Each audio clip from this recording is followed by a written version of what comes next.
Hey everybody, welcome back to another episode of the Real Estate Agent Advantage podcast. My name is Lorne Cooper, and as always, we're joined by a fantastic guest. This time, it is no exception. We are joined by Chris Keleher. I screwed up Chris's last name, so we had to record it again, but that's all right. That's reality. Everyone screws up my name and calls me Lauren. I grew up with, Lauren. No, I'm Lauren. Lauren rhymes with corn or other dirty things that you can think of. All right. So Chris, why don't you say hello to all the fine people out there that are listening and just kind of give everyone a brief introduction in terms of kind of where you're at, where you do business and how you got into the business. All right, Chris Keleher. I got into the business in 2010 as an individual agent. And we're up here, Collingwood, Blue Mountain area, Creemore, Wasaga, the whole southern Georgian Bay region. Business grew over the first, 4 to 5 years to a point that it was really not manageable for me to breathe or see my children. And I also wanted to continue to offer an amazing level of service, quality, attention, marketing, etc., staging the works. And, once you get more than 2 or 3 listings, you really can't be in all the places at once. So I began to build a team to have more agents and brokers help. And most importantly, we try to match as we go admin to agent to make sure we have the people behind us so everyone can do what they're best at, and everyone that we work with on the buying and selling side gets the same level of service. So what do you mean by that, by matching admin to agent? Well, a lot of people try to keep the admin thin. I have friends who have teams of like 12 agents and they have 1 admin, and we have 6 here and we have 7 agents. And really, when you do that, you're upping your level. We have in-house staging, we have in-house marketing, social media, finance, client care, deal processing. So, when you're an agent, it's really death by a million cuts, as you know very well. There's bits of paperwork, there's text messages and WhatsApp and emails and voicemails and all the ways the communication comes in and the bits and pieces of a deal, of offers, of people who've shown your property. There's always a million little things lingering around. And as an agent, when we have a whole group of people making sure lockboxes are there, signs are there, marketing's gone out, brochures are printed, billboards updated, websites updated, all these things, the more you as an agent can feel comfortable with that, the better you are at being there for your clients. And if we have agents having to do too much of the nitty gritty that isn't their forte and tracking all the bits and pieces of their deal, or we have an admin that's run off their feet and hates coming to work, we do our best to keep people running at about 80%, and build our team around time, and which is the first thing that real estate takes away from you. Absolutely. So I know you guys do a fair amount of deals out there. You guys are doing, around 200 deals a year, right? Yeah.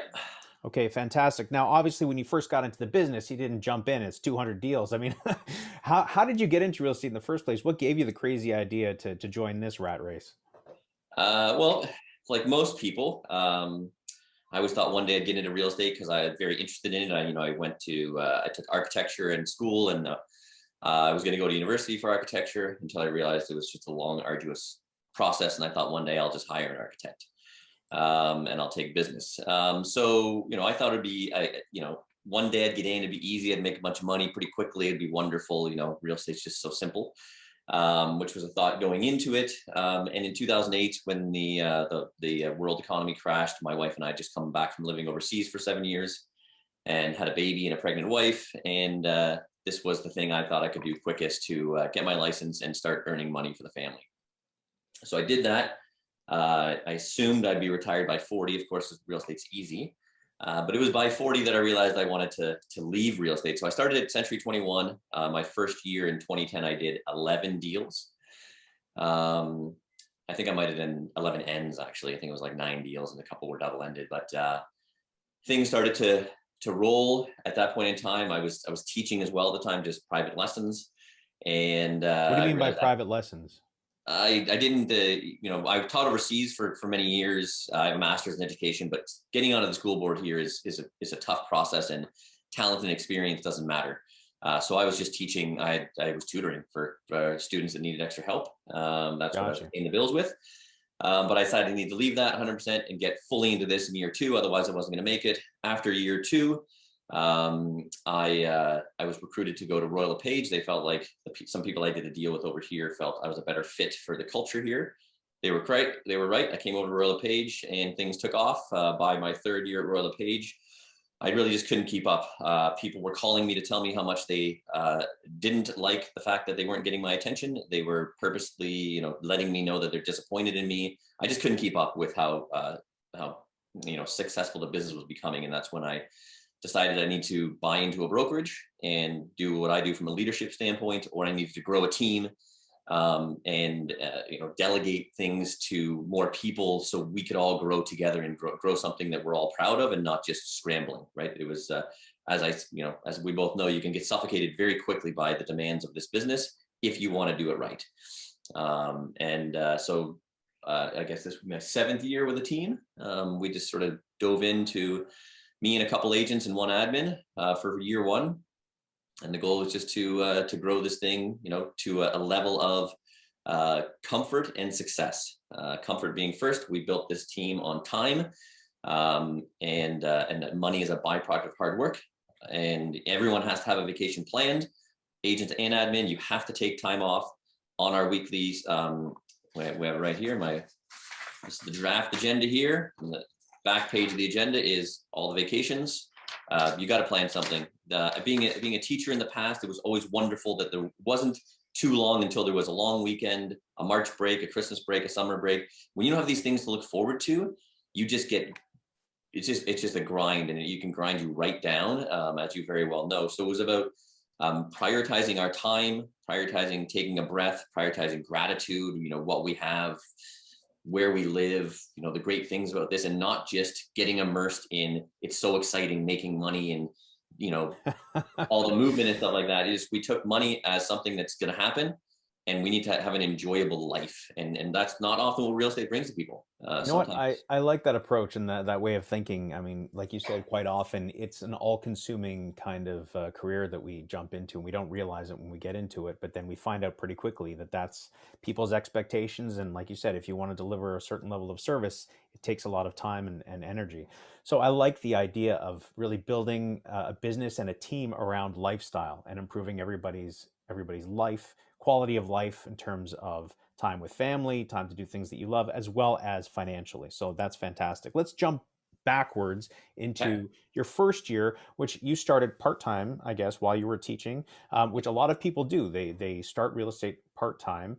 And I think that's okay. I don't think, in my own personal opinion here, I don't think real estate part-time ongoing is a good approach to take to this business. I don't think you can service your clients. You're not doing anybody a favor or yourself. But to start in this industry, it makes sense. The first year or two, transition to full-time and then go for it.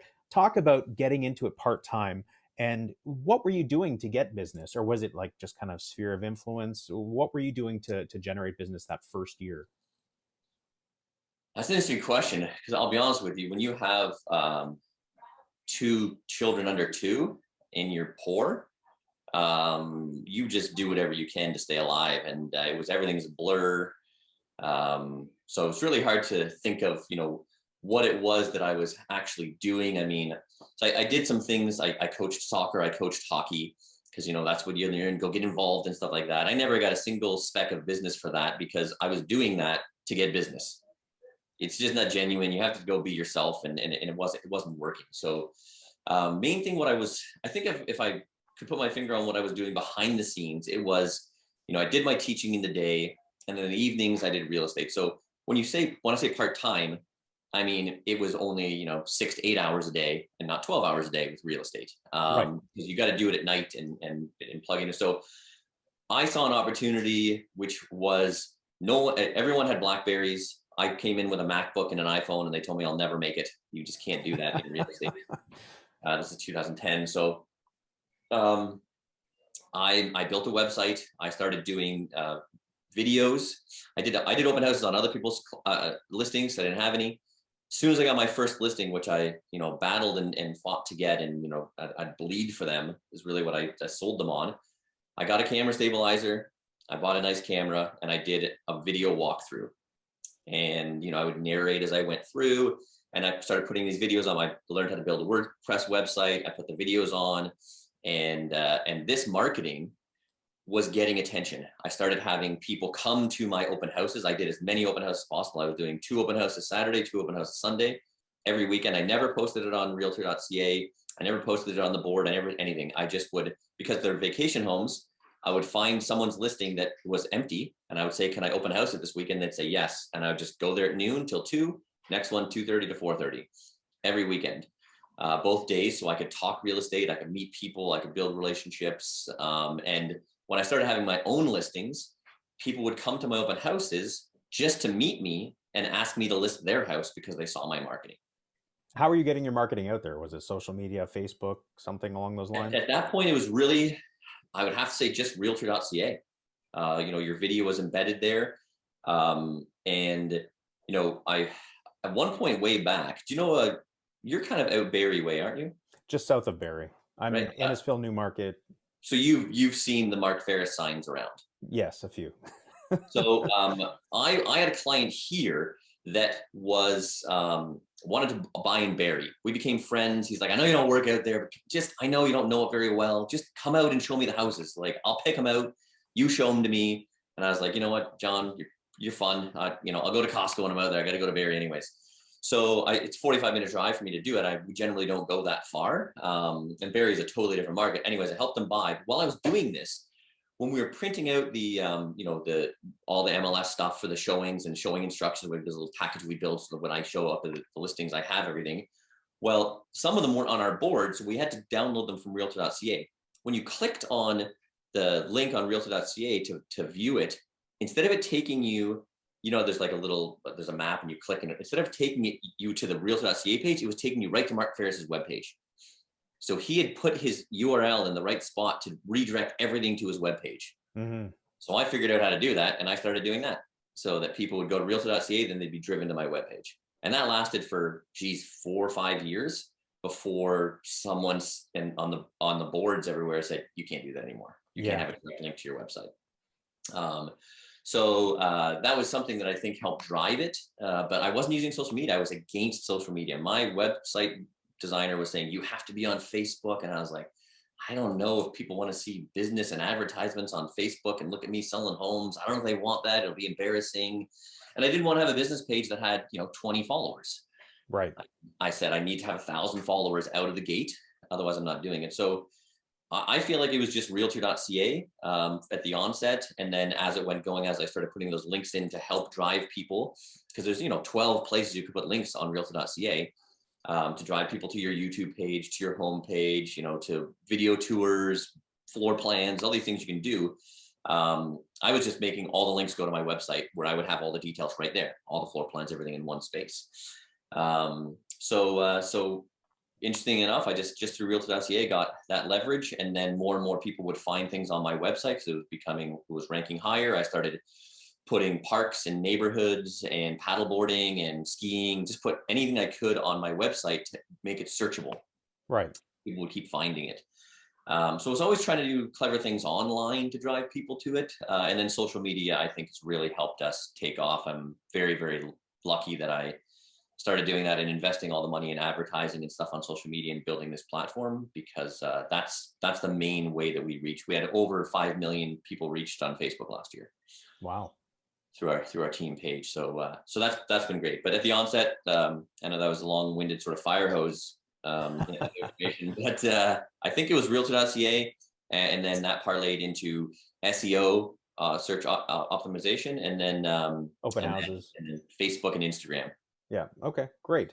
And then when you transitioned into your second and third year as a solo agent, did you have an admin at that point, or was it still just you? By the third year, I had an admin that I had for 15 hours a week. So it was kind of like Monday, Wednesday, Friday for 3 hours. Okay. It was just a client who was, looking for something to do, and she was a mom and didn't want to work all the time. So I kind of thought, you know what, that investment's pretty simple. I'm not really investing in a $40,000 a year salary. I'm going to pay her for 15 hours at $20 an hour this week. And that's, I've invested more in happy hour than that. So I thought this is really worth the investment. So I just did that, and then that grew to 20 hours. Then it grew to full time. So, it's hard. Delegating is difficult. It's a Yes. tremendous skill because I could do it faster. Why would I give it to you? And I already know how to do it. Right. Right. And there was a thing from a coaching program I'm in called Strategic Coach. And I'll always remember Dan Sullivan saying in one of the CDs that he would send to you to convince you to join his program. And it said, Frank Sinatra does not move pianos. And that made me realize I should build a business where I can do the things I'm good at. I'm great with people. I'm great with networking. I'm really great with marketing, innovation, creativity, those things that I like. I don't like designing the website. I don't like social media posts. I don't like FinTrack forms. I don't like, I don't really like writing offers, or even negotiating offers. I like to do the bigger picture stuff. So I just started to build a business where the admin would do more and more of that, make brochures, do the marketing, update the website. I outsourced someone to do the website. So I kind of had two admin at that time, one person putting the listings on the website, and then that person started doing social media, but they weren't in-house. And then I had this assistant. So it just sort of organically grew. And I realized that I wanted people in-house. I wanted someone in my office changing the website, editing things, because it becomes difficult when you have to email someone and ask them, and they have to fit it in their schedule because they're doing a number of people's websites. Right. So I wanted that control over the time and effort and energy that went into what we're doing. So I had to commit to. That's a big thing right there. I mean, a lot of people, especially in this industry, you fall into the industry one way or another. There's a million different reasons and backgrounds that people get into real estate, but they think about it as a career rather than a business. And there's a big difference when you approach it as a job as opposed to a business. And you'll see that a lot for people that are growing and expanding these huge teams all across North America. Even smaller teams, when you see it, like I said, as a business, you don't have to wear all the hats. You can delegate to the people. You don't have to worry about, it's going to cost me a little bit of money, for this. No. It's an investment in the overall business. And Yeah. you have to spend money to make money sometimes, but you have to do it smartly. So let's talk about that mentality a little bit. Especially, you bringing up the fact that you've got so many admin to, like, your ratio is quite high from admin to agents compared to most other models out there.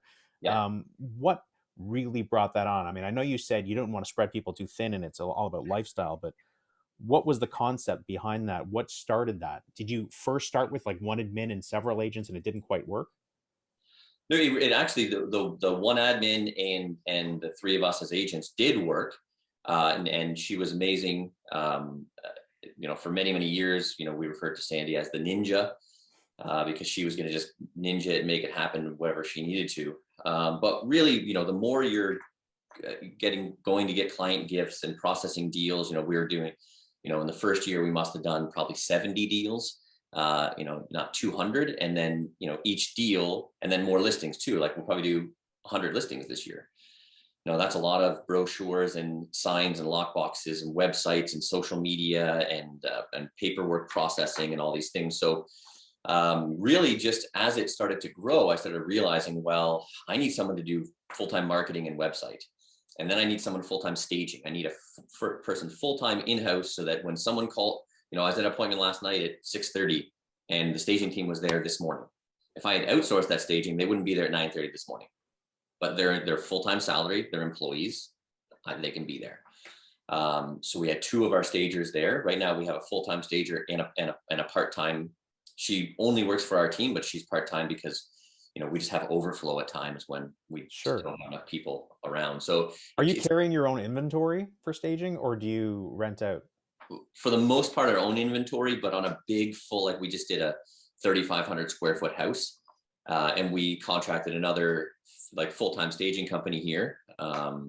And she has contacts to rent all the furniture. She doesn't have her own inventory. She just has all the furniture stores here in her pocket, and she's able to organize all that for us. So for the most part, I mean, as this grows, I'd like to have all the inventory myself, but it gets to a point when you have a $2.7 million house, it takes a different type of staging, a different type of furniture, a different type of art. Like we've teamed up with the art galleries and a local artist have like some great, when you get a 6x6 piece of art on a huge wall, that makes sense. So we stay away from, look, we've done some staging and it's really just a bowl of apples. and a throw blanket or something, right? But yeah, I think it's everything that I've done is very, very organic. So I haven't had this forecasted plan until sort of this past year, where I've said, okay, here's what I see this business being, because I've seen it. And over the years, I've sort of in my mind, summertime, couple pints on the dock, think about what my vision is for this. But I'm kind of, everything's fast paced with me. I'm a quick start if you think about the Colby assessment. So I'm the guy that's jumping out of the plane, that I turn around and ask for the parachute. And where most people will meet the pilot, check the plane, check the parachute, double check the parachute. I'm just like, I'll figure this out on the way down. And that's sort of what I did. I just figured it as I went. I kind of work good under pressure. And as I went, I realized, man, this works very well if I make this investment. And going back to what you're saying, thinking of it as a job or a business, I think the reality is most realtors are afraid. I mean, I speak at brokerages and do these things to help with kickoffs and stuff, but really you talk about the individual agent to the team and what's the best way to do it. The best way to do is what's best for you. You have to figure out what that balance is, but you have to visualize what that is. And the reality is that most realtors are check to check, dollar to dollar, worry. What's next year going to be like? Oh my goodness, it's slow this month. What's happening? And they're not entrepreneurs, right? Like very, very few realtors are actually entrepreneurs, because an entrepreneur has skin in the game. A realtor, for the most part, what did it cost to get licensed? $5,000 over 2 years. It's not a very big investment. There's no brick and mortars needed. You don't have to pay your brokerage until you make money, right? Sometimes. Yeah, sometimes, whatever it is, right? But so being an entrepreneur and really thinking, I'm happy, like my team, we have to sell 100 homes before I make a penny. So I'm committed to that investment as an entrepreneur, which that's how most businesses run, right? You're not always making money. Your company will be in the red for most of the year, then go to the black for the end of the year. But that's it. I think realtors are more just like, general contractors, rugged individuals that hustle and make money, right? So my vision was always from the entrepreneurial side, without really knowing it. So I was like, I'm going to invest in the marketing. I'm going to put all the money in, I don't have a local magazine around here, but this is our great local magazine, but I'm not going to put a quarter page here in the back. If I'm going to get in this magazine, it's going to go right here. It's going to go inside front cover. It's going to cost me the biggest amount of money, but otherwise I'm not investing in it. Right. So everything's sort of, you go big on it. And I realized, listen, this business cost me far more than I ever thought I would make in real estate, just in expenses. But now it's a business. Now, it can run on its own, and it creates an opportunity for all of us. I remember a couple of years back, Leanne Matthews, who has been our top selling agent on the team forever, really. She took 8 weeks off, and 4 of those weeks she just disappeared without her phone to Australia, New Zealand, gone. And that year that she took 8 weeks off, so she started 2 months late in the year to sell real estate, and she's still the number one agent and had the best year of her life. Wow. But it's because she had 8 weeks off. Like we talk about a lot in our team, that day before you go on vacation, everyone says, oh, I go on vacation, my phone blows up, it's calling. That's because the day before you left, you did everything you should have done that last month. You checked you had the most efficient day you've ever had, because it was the day before vacation. Why don't we have those every day? Why don't we make every day the day before vacation, right? When you have a vacation coming up, you do a ton of work before. And then when you get back, you're so refreshed, you're so much more effective, efficient, and energized on the way back. So that's what we try to think about here, is how can we be as effective every day as we are the day before vacation? And then how can we, make sure we're getting, sometimes it's just an afternoon, Lorne, and truly turn your phone off. No sounds, no buzzing. People are like, I'll be having lunch and their phone goes bzzz, and oh, don't worry about it, I'm not going to answer that. Like, your brain just moved. Right. Your focus just shifted. So you're not where you're thinking, who could that be? What am I missing? What's going on? Taking even a half day to have nothing. Just if they can't talk to me in the morning, that's it. Just turn everything off. You'll wake up the next morning, be like, oh my goodness, I'm so energized and refreshed to do this. And that's sort of the focus here, because I felt like quitting real estate after 5 years. So I want to jump into that for a second. And I also want to clarify. So you're not saying it's like every other day you're taking the afternoon off. No, that's not how it works. You got to put in the work in order to get that quote unquote reward and break, to recharge and then be able to put that focus forward. Because I don't want to give that impression to people that sometimes only hear that and they think, oh, it's so easy. I can just work half days and whatever, right? No. It's just listen. If you're gonna do a half day in real estate, that means you're done at 4, and you're not working into the evening, right? So if you decide I'm done work at 4 p.m., just be done. Set your auto reply, set your voicemail, whatever it is. I'll talk to you at 9 a.m. tomorrow. Just that little bit of time, but that's totally clear, completely clear. Like imagine anything else you were doing in your life. Let's say you're playing hockey, and when you're done your shift, you take your skates off, and then you go down and shoot some hoops, then come back, tie your skates up. But you can't do that. Like you got to do one thing at a time, and sometimes that is rest. So even if it's just that half day, take the evening off, take a Sunday off, but take it off. And we tell Right. her like, and they write right on this sheet. By the way, at 4 p.m. on Saturday, I'm gone until 12 p.m. on Monday. I'm gone. I'm not getting drawn and sucked into this. And yeah, that can't be every week. You're not going to make it like that, but you need to do that once a month, especially in the summertime. You need to take that time, or take a Saturday, be with your family. So yeah, it's certainly not that, we're working, 3-hour days, but we also have, different people on our team have asked, how many hours would you like to work in a week when you join the team? How much money would you like to make? And then I make that happen for you. Leanne's happy to do 40 to 60 hours a week. Marcia, she's 30 to 40 hours a week. They make different amounts of money. They, their life is different on the team. Their own personal goals. And let's go into that now. So then the transition from solo agent to team leader, that's a responsibility that weighs heavily on a lot of people's minds. Like, I don't want, this is what they're thinking, I don't want to have somebody rely on me to sustain them and their lives. I don't want that responsibility. It's hard enough just to do my own thing. What do Yeah. you say to people with that kind of mentality, and how did you approach it? I don't have a team if that's your mentality. um, I mean, my approach is, but that's what I love. The fact that I have people counting on me is great. That's not a pressure to me, or maybe that's not a pressure that I don't like. I like the fact that I'm helping them make this happen. That's And motivating to you. That it's helps motivating to me, part of the but business. also I'm not, a lot of people in real estate, they're worried again about what's the cost of hiring someone, what's the cost of marketing, should I invest? I'll make money first, then I'll invest in it, etc. But they're also worried about losing things. Well, that's my client. I can't just give that to team. Or what if that team member leaves me and then they take that client? It's all about like grab. So I've created an environment that I feel is incredible, and that's why people don't leave, and everyone gets their time off, gets their money, gets the collegiality and the fun and all the stuff that comes with this feeling I've created of, give first, paddle in the same direction. Money is a byproduct of hard work. That's how we do it here. Everyone's going to get what they need to get out of this business, and we're all going to be happy. It's not going to feel about the team leader or about one agent, or someone gets more, someone gets less. And I think so I've never thought of the pressure of it being my responsibility. I welcome that. I want it to be. And I've never thought about the problem of giving things away, because the minute that I started this team, I decided I'm great at doing all the stuff for a listing, the marketing, the branding, the exposure, everything. I'm so good at that. But I'm not good at being there for photography, being there for staging, meeting home inspectors, doing all this stuff. That's not where my time should be. I should be out there getting more listings. If we're going to get to 100 listings a year, I can't be there doing that stuff. So immediately, all my best clients, they're all mine. I just gave them all away. I said, Leanne and Wendy, you guys are the lead on this listing.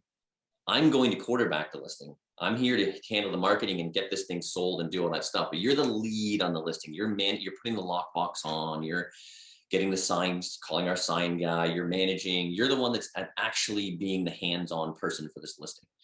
And I think that Linda McGuire, an agent out of Burlington, asked me a couple of years back, like, how'd you get to trust your agents, or how did they get to trust you? And asked me on, because I never really thought about that happening. But the reality was, right out of the gate, I said, I trust you with my biggest and best clients, $1 million listings, that's fine, without me breathing down your neck or controlling it or thinking you can't do it. We're all going to deliver the same product, no matter what body is there. And we committed to that. So out of the gate, I stopped having to be at all my listings all the time.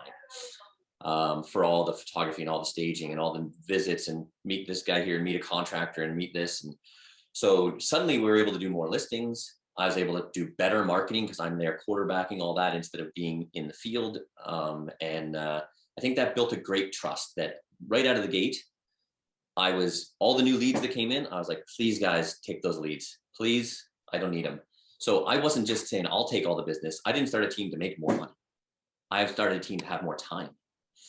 And then, it wasn't that I was making way more money than everyone on my team. We're all kind of making the same amount. If not, they were making more than me because I was paying all the bills.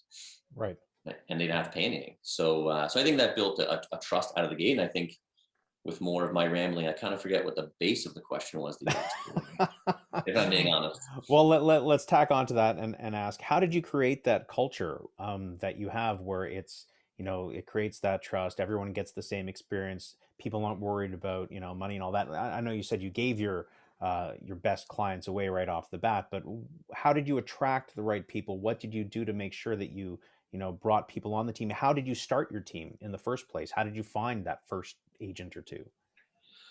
Well, I think the first part of that, I think when I reflect on the culture, it's a give first. If you have a give first, nurturing, caring, it's not about you. It's not about what they can do for you. It's about what you can do for them. Then you become a great team leader. You become a great leader overall when you make it about the enjoyment of the people that are working with you.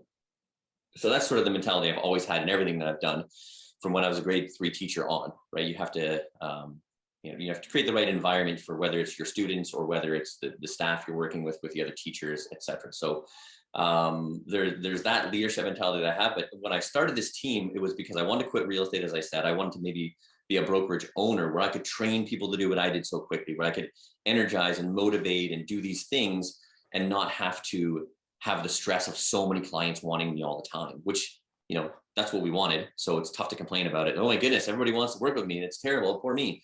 But it can be overwhelming when, you're like, man, I just had dinner and I have 8 phone calls to make tonight. This is crazy. So when that happened, my broker owner at the time at my old Royal LePage brokerage, he had said, listen, you should start a team. You can make this chairman's club thing, which is the top 1% in Canada. You're going to get more referrals. It'll be a great network of top producing agents. You should go do that. So I was like, I didn't even know this chairman's club existed. Let me try for that. So at that point in time, it was percolating in my head. And then Leanne Matthews, who's been with me since the beginning, 7 years now, she was someone that, similar in age to me, similar time in the business. We were in the same hallway and we got on well. And I would always bug her, like, if I start a team, you should join. And she's like, I'll never work for you, get out of here. And we had her banter for about a year's time. We did that. And then eventually she was sort of like, I think I might want to do this. And she talked to her coaches at Richard Robbins at the time. And during when I was trying to court Leanne, so it would just be me and her, they would start the team together. Wendy Emmett, another agent a newer agent in my office, but a juggernaut of a person. I think I don't have a picture now, but we have used to be on my board. We have a picture of Wendy in Uma Thurman's yellow jumpsuit from Kill Bill. Nice. She once did 7 deals on a weekend while she was away at a cottage. Wow. So because we have the team, someone was here to show the house. She did all the work, etc. But so she slays deals. So she goes, listen, I don't want to make a website or print a brochure or do any marketing. If you ever, she called it the Chris Proctor thing. If you ever do the Chris Proctor team thing, what was Chris Proctor? I think it's Chris Proctor. Craig Proctor. Yeah. She's like, just call me. I'm on your team immediately. I was like, oh wow, I got Leanne and Wendy right now. And then, and Leanne and Wendy, totally different human beings, got along smashingly. And we just sort of started. And those two helped me craft this team because Leanne is soft and kind and loving and earthy and, yoga and trees and birds and everything has to harmony and all that stuff. And Wendy's a little bit like super kind, loving and caring, but with an edge. And she'll be a bit more, cutthroat, unapologetic, direct. She's not afraid to hurt someone's feelings. Not that she's intending to, but she's fine with that. She thinks grown-ups are grown-ups, so we should be able to handle this stuff. And whereas Leanne's kind and gentle, everyone should get along. So those two gave me this dichotomy of personalities to have to manage and make sure they work, which helped change me. Wendy was great giving me advice on, like, if you're going to be a leader, you can't say this, you can't. She was always the finger pointer at me on what I should be like if I'm going to lead this team. So it was a great little thing that started at the beginning with the 3 of us and with Sandy, who we called the Ninja. And that just went out of the gate. First year we made Chairman's Club, and things just began to grow from there. And since then, so I went after Leanne, but then Wendy came to the team. And then next is Marcia Alderson, who's on the team. She came to me at a party and said, I'm thinking of getting back into real estate up here. I've taken 2 years off. She was 30 years in the business. She's like, I'd love to join your team. I thought, you seem like a great fit. We met for a drink and she joined the team. Right after that, Brent, another client of mine who had moved here from Bahamas, he had a brokerage in Bahamas. We hit it off great. And I thought he was a great personality for the team. He joined. And then another client, Mike Hayes, we were having drinks and he said, my wife's on my case because he retired at 42. So she's like, you need to do something with your time. You can't just watch sports all day. So he said, if I got my license, could I maybe join the team? And I was like, this guy's a juggernaut from Wall Street in New York that retired at 42 and he wants to join the team. And then Melissa, who was a client of mine, asked to join the team. She did. And just over the years, people have come to me. Another guy, Ryan Ross, our newest agent, he invited me for a listing appointment at his house. And he said, and I have one more thing to ask you. I'm going to get my real estate license and I'm hoping to join your team. And he's been a good fit. So I've just sort of let it happen organically, but very, very carefully protected the type of people on this team. And the attitudes and the culture. And, if you're in it for everyone or in it for yourself, as an admin, you can't punch in and punch out. This is a salaried position where it's about the commitment to the team and all of our growth going forward. So it's just that finding that right personality that buys into and believes in this paddle in the same direction, give first mentality. And that the main thing, man, this business can be about chasing money. And if you're chasing money, you can go crazy pretty quickly and start saying, oh, I should get this much on that deal. And I met that person first and they're mine. And everyone's going to get what they have desired from this team in time and money. And you're going to have fun doing it. And that's my job to make sure that happens. And then money is a byproduct of hard work. And for me, I had to be committed to the fact that, I joined a team and we made all this money, but I wasn't making any more money, sometimes less, right? But I was enjoying my life more. I was seeing my kids, I was able to have dinner with my wife. And so I like that. And then we just slowly built it into the marketing engine that it is now. And everyone's having a blast. Excellent. So, how did you really develop the value proposition when first creating that team to say, all right, this is how it's going to work in terms of dollars and cents, because it always has to come down to dollars and cents to make sense for everybody. The team, I as the team leader and the team are going to take care of these expenses. We're going to offer this, this, and this to take off your plate, to offer you value. In exchange, these are the sort of splits that we're doing. Like, how would you structure that? How would you explain that? You don't have to get into too much detail if you don't want to, but give people an idea as to kind of how that is, because a lot of agents right now think, I'd love to get that. I'd love to get that extra free time, even if it's not more money. I see the value in having a team, but I don't know what to do to attract other people to me, what to offer other agents. So can you give some insight into that? I think I've been repetitive on this, but money is a byproduct of hard work is a huge thing that I start off when I meet with anyone. If someone asks me, what are your splits?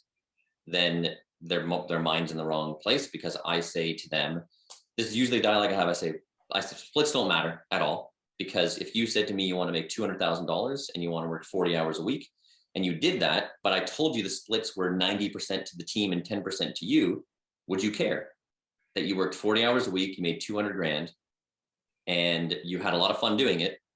But if you told your splits to someone, they would be like, you could make more money on your own. It wouldn't matter, right? You have control of your time. You're making the money you want. So that's how I base it on at the beginning. I say, if you tell me how much money you want to make, and you tell me how much time you want to spend on this, and I'll make that happen. Just believe in that. And either you believe in it or you don't. And I don't even want to get into the nitty gritty of like, we'll take care of this, we'll take care of this, we'll take care of this. As soon as they join the team and they get a listing and they're like, wow, I just looked at the listing checklist and I got a group of people on an email, and suddenly I don't have to pay for a sign. I don't have to pay for photography or videography. I don't have to pay for any marketing. The website is built. Everything's all set up for me. I just click the buttons and it happens. It doesn't take long for people to realize, wow, he meant what he said, right? Like, I make the commitment to say, if you want to make this much money, and generally they make more than they said they wanted to make it okay. And I have a goal of making everyone from the admin to the agents make a little bit more than they ever thought they would make, putting me last, right? And it's only been the last 2 years. So I had the team for 5 years before I was really even satisfied with the amount of money I was making. Mm-hmm. But that was fine for me because everyone else was getting it first. Everyone else was happy. I don't have, I can't run this team without everybody fully buying into it. So I had to sort of put myself out with the thought of, listen, if this doesn't work, I'll go back to being an individual agent. I'll quit real estate. I don't know what I'll do, but I think this is going to work. It's just going to take some time. And I waited the 5 years, and over the 5 years, it got a little bit better. We got our own office space. Now we've bought a building. We're renovating right now. So we'll move our whole team into our own building with our own staging in the back of it and everything. So it's just sort of, making sure that not only everyone's getting what they wanted out of the team in terms of time and money, but also, events and vacations and, we'll do our September hike and lunch. We'll do a team meeting where we hike up the mountain all together. Everyone feels good outdoors together. Then we hit a patio, have some drinks at lunch, do our team meetings that we do every Wednesday.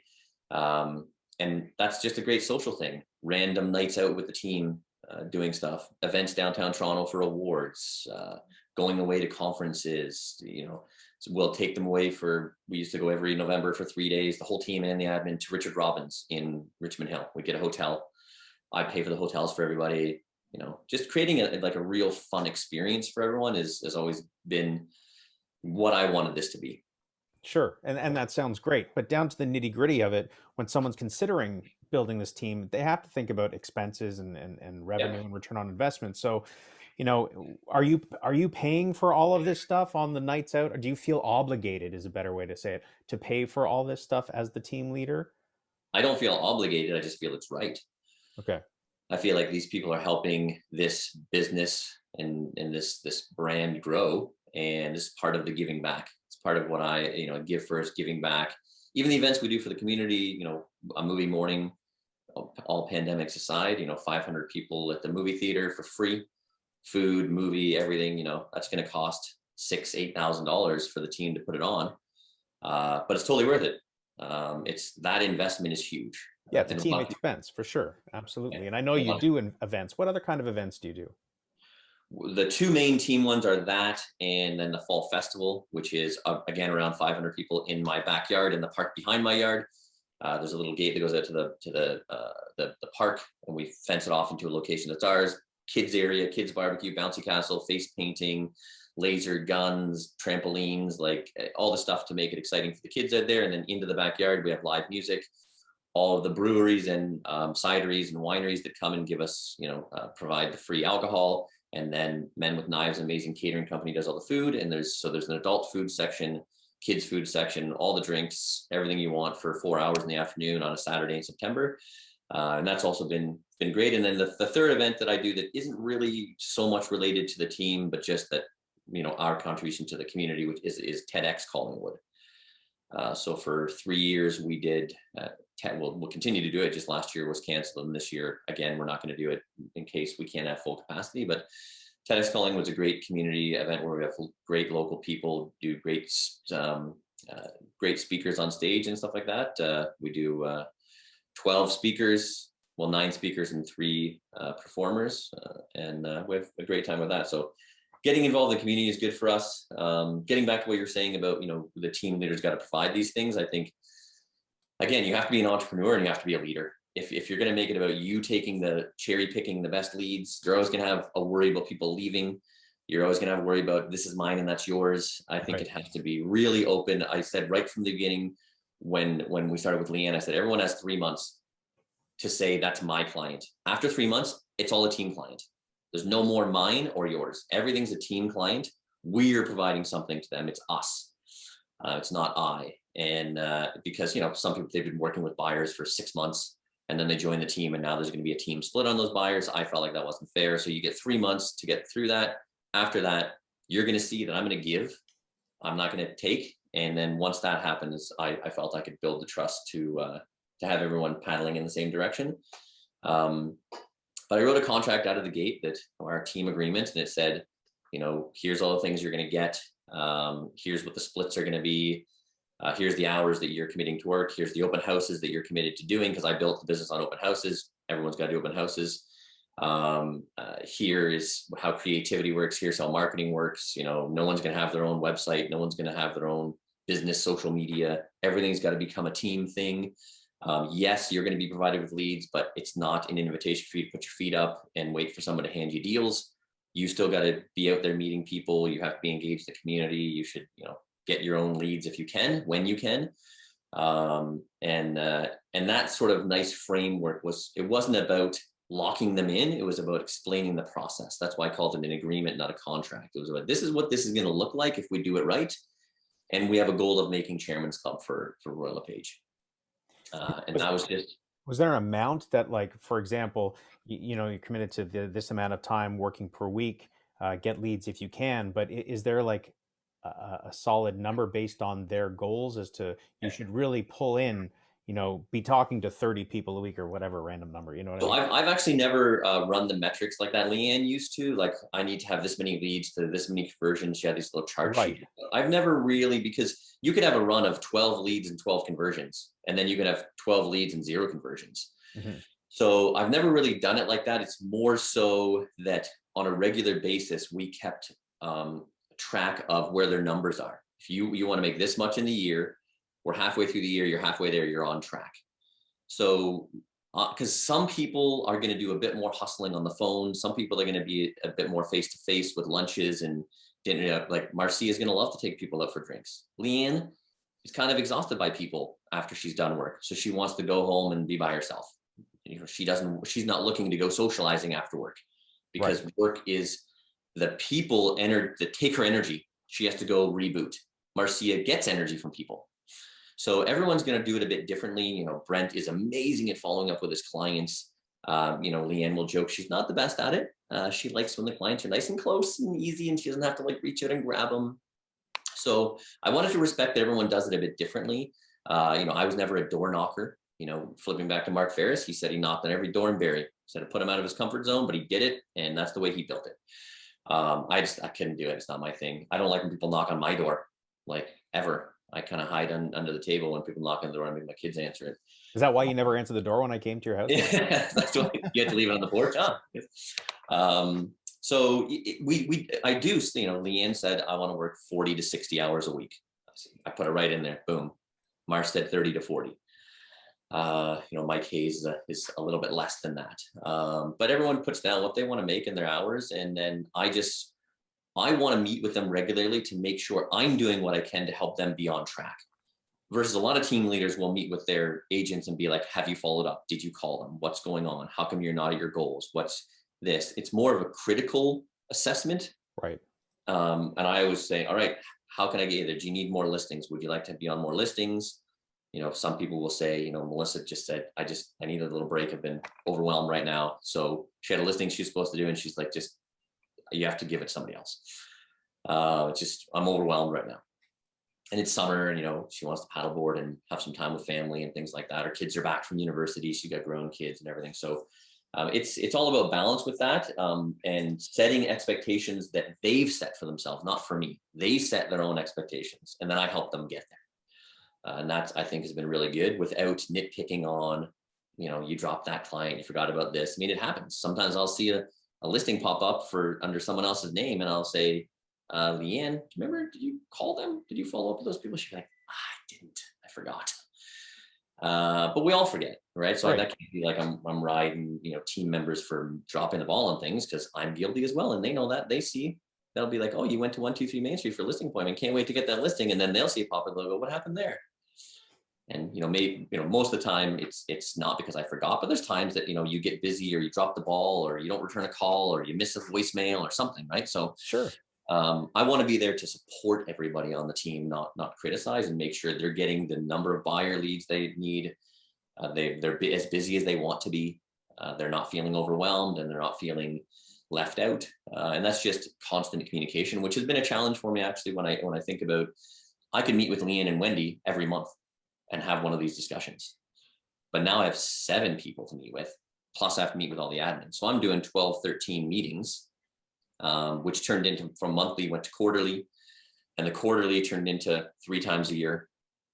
And now I realized that I should probably just meet with one team member each week, throw the whole year, because if I do one a week, it's going to be 3.5 months before I get back to the beginning of the rotation. Right. But having, a big thing on my team agreements is communication. That we got to talk. Never keep something bottled up. Never talk to a team member about something you're unhappy about. That creates, incestuous stuff inside and all these troubles. Say it out loud as quickly as possible. Nothing can't be resolved. We're all reasonable people. Let's make sure we're talking, whether it's about a problem you're having or an idea you have or creativity, innovation, thoughts. Like, we just need to make sure we communicate. And that's why I made sure every single week at 9:30 on Wednesday, the entire team with the admin gets together for an hour. Sometimes on Zoom, sometimes in my backyard, sometimes in the office, depending on if there's a pandemic or rain. And make sure we're talking and saying everything that we need to say and learning from each other and having that togetherness and feeling of we're all in this together, paddling in the same direction type thing. Right. Excellent. And how do you make sure that there isn't that little bickering, whatever? I mean, in terms of a lot of issues that I've seen from other teams would be different splits from different team members, depending on, production and all that. How would you suggest, let's even take this hypothetical. Let's say that there's somebody out there that is thinking about starting a team. They want to bring in agent number one or two agents, whatever the case may be. How should they structure the splits? We've already established the value add that the team is going to be taking off of their plate. But in terms of the dollars and cents, how do they structure the splits so that it's fair and equitable for everyone and it makes sense as a business? I think that's got to be case by case and market to market. I know big teams in the city that can get away with a 90-10 split. The agent only takes 10% of the listing. But when your average sale price is $4 million, getting 10% of that 2.5% commission is, when you just made, 12 grand, people are like, that's fine. So they can get away with that on and also a quicker sale, right? So it depends on your market. If you got, an average of 3 months on market, 30 days on market, 3 days on market. So the splits, I think I always make secondary to the goals.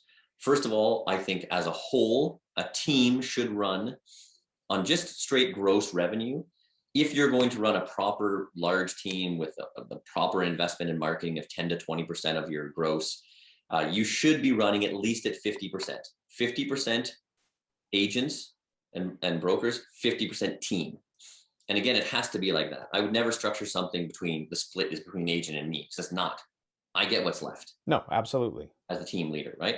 If that, and under the new, corporations in Ontario, the precs, we're able to. So at this point, I just have a salary, and the rest stays in the company for growth and things like that. So I would say make sure you're not focusing on the splits. You're focusing on what does the team member want. Why are you coming to join this team? Is it because you want control of your time? Is it because you want more leads? So figure out what they want. And once you know, it's that communication. Make sure everyone knows what your goals are as a team leader. Be very open about that, and then find out what their goals are as a team member, right? Some people, and I said, listen, there's, and Leanne was very vocal about this. She goes, I have a bit of an ego in this as well, right? So it took a while for Leanne to get comfortable because she was doing very well. She was an award-winning individual agent. So to be under someone's name without her name in lights, it took her a year or two to really soak that in, but she knew her goals were time and control of her time and freedom. So she was getting that and she was earning the money. She's like, this actually works totally fine for me. I don't need my name in lights. I'm over it. That's fine. So make sure, I've had tons. I mean, I've interviewed, dozens of people that want to be on the team. But as soon as I feel that splits are important, how much, what's going to be my client, what's your client, my name and lights types. As soon as I sense that ego, I don't think you're ready to be a part of something. You need to be an individual. I think me being very intuitive to that stuff is helpful. And also, I know team leaders that know there's some simmering problems in their office, agents bickering or whatever. And they're like, I don't want to talk about that. Oh my goodness. And then they bury their head in work because they're out, selling every day, doing all that stuff. Right. So for me, if I sense it, we're booking a hike.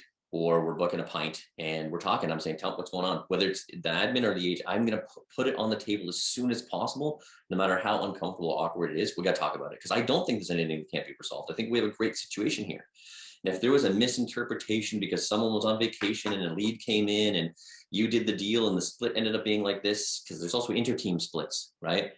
You know, I was working with a client for this long and then I went on vacation, and while I was on vacation, they bought, but I spent 3 months with them before. So what's that split? So we have to detail what those are to make sure, and everyone knows that it all comes out in the wash. You know, you might have felt like you deserved more because you did all the work to get the sale, but the other person might think they did more because they did all the work to build the relationship and show them 20 houses before you went on vacation. So at the end of the day, if you feel like you should have gotten this much more skewed one way, I'm telling you that by the end of the year, and you helping them and them helping you, everyone on my team ends up feeling like they owe a team member something, not the team member owes them something, right? So there's usually a over-giving, over-gifting. You know, lots of times there'll be some help that happens and there'll be a case of wine on Brent's desk because he likes J-Lore, and, you know, someone has spent the $250 and put a case of wine on his desk because he did a showing on the weekend for them. And that led to a deal. And that's just because, you know, Leanne was away and Brent was there, and he went and zipped over and showed the clients the house while she was away, and they ended up offering and buying it. So I think there's that awareness of how much we help each other that's super valuable. And then making sure we're always having those discussions to make sure everybody feels whole, right? Yes. You don't want anyone feeling like they're getting taken advantage of or not getting their fair share of money or time or leads or whatever it is. Well, that's why it always helps to lay that out in the beginning, right? And have that open communication and understand. I mean, there are always going to be situations that pop up that you're not necessarily prepared for, but as long as everyone's on the same page, like you said, and a part of that culture, it will kind of be a wash at the end of the day, and everyone will be taken care of. Yeah. And I think it's just having those conversations to let them know, trust me, let's not focus on, like, we're going to sell 200 homes this year. Let's not focus on the fact that this deal should have been 60-40, not 70-30. Right. Let's write this down and let's think about how much money everybody makes in a year. And we're talking about $1,200 right now. Is that what we're going to have an argument over right now? Just we can't have a team where 25% of the deals we do, we're arguing over a 10% swing in the split or a 20% swing in the split, when in the grand scheme of things, we're all very happy. We all make enough money. We're not in this to become millionaires and, you know, have private jets and yachts and stuff like that. We're in to, you know, have a really good time in real estate and make really good money without gold teeth, you know. What's wrong with gold teeth? As long as they're diamond encrusted, right? The diamonds in them, maybe, but absolutely. We don't need to all be ballers. We need to have fun. And listen, I know lots of people that make a lot of money in real estate and are not happy. A lot of people, some of them aren't happy. Some of them actually don't have any money. They make a lot of money. They spend a lot of money, not only on their business, but on, you know, cars and trips and things like that. And right. They don't actually have money. So how's well, that's why I bring these things up in these types of conversations, because, you know, we in the beginning mentioned, and to bring this kind of full circle, think of it as a business. And when you think of it as a business, you know, as much as we don't want to drill down on splits and, you know, how much do we spend on marketing and how much do we end up with at the end of the day, and should, you know, a business or a team typically look at 30% profitability, yada, yada, yada, whatever the case may be. It is a business. And at the end of the day, we need to know the numbers make sense so that this business keeps moving and feeding everybody in the team, right? Yeah, and that's what I'm very open with the team about the dollars and cents. Like, you don't want to, don't tell anyone how much you make or they make, whatever. I have had my agents say very openly as it started to grow. It was Wendy that started this. She's like, because I used to, on a monthly basis, read out the numbers. Here's how much here's how you're close to your goal. Here's what you're doing. Here's number 1, 2, 3. And then more and more people came in that were new. And Wendy's like, just don't tell them what I make. I don't think everyone needs to know about how much money I make. Yeah. You know, I don't even know Jody. Never met her before. She's brand new. I'm sure she'll become a great part of this team in the coming years, but I don't know who she is. So she should know what my T4 looks like. So I started doing things in percentages. I would say Leanne is at 58% of her goal. Wendy's at 70% of her goal. And I like that. Once I told everyone where your percentages are, then I ranked everyone. I'd start down the bottom and I'd go up to the top on who's first, second, third for total earnings. Because Leanne might be at 58% of her goal and Mike's at 110% of his goal, but Leanne's made twice as much money. Right, because their goals are whatever Because they their are. goals are different because Leanne's spending more time. So, we always do drum roll, who's number one. This past time we had Melissa for the first time in number one and Leanne number 3 position. So you could see the fire being lit underneath Leanne in that moment, because she's competitive. She doesn't come off as competitive, but she's very competitive, and she's always been the top selling person on our team, year over year, no matter what happens. So we'd like to talk about that stuff, but we don't want to say the actual numbers out loud anymore at the team meetings. But it's a good motivator for sure. All right. Well, listen, that brings it to a close. We went over time a little bit, but I really appreciate you spending the time with us and sharing, your wisdom and experience and your history through real estate. I think it'll really help some people put things in perspective. So thank you so much, Chris, for joining us today. If people want to reach out to you because, they've got a referral coming to your area, why don't you let everyone know how they can get a hold of you? Go to my website, and if you go to Meet Chris, you'll find my Chris at ckteam.ca, my direct cell phone number. The number on the website is the team number, but if you want to get me direct, you can go into the picture of me and those details and send referrals. Or if you have any other questions about being a team member or being a team leader and how all that everything's work, I think there's hundreds of different ways to do this. You just have to figure out what works for you individually. We're all very different people, and be open and honest with yourself. Get your ego out of the way and find the best place for you in this business, and then start to have some fun with it. Awesome. Thanks so much. All right, everybody. See you guys on the next episode. All right. Thanks for having me. Take care.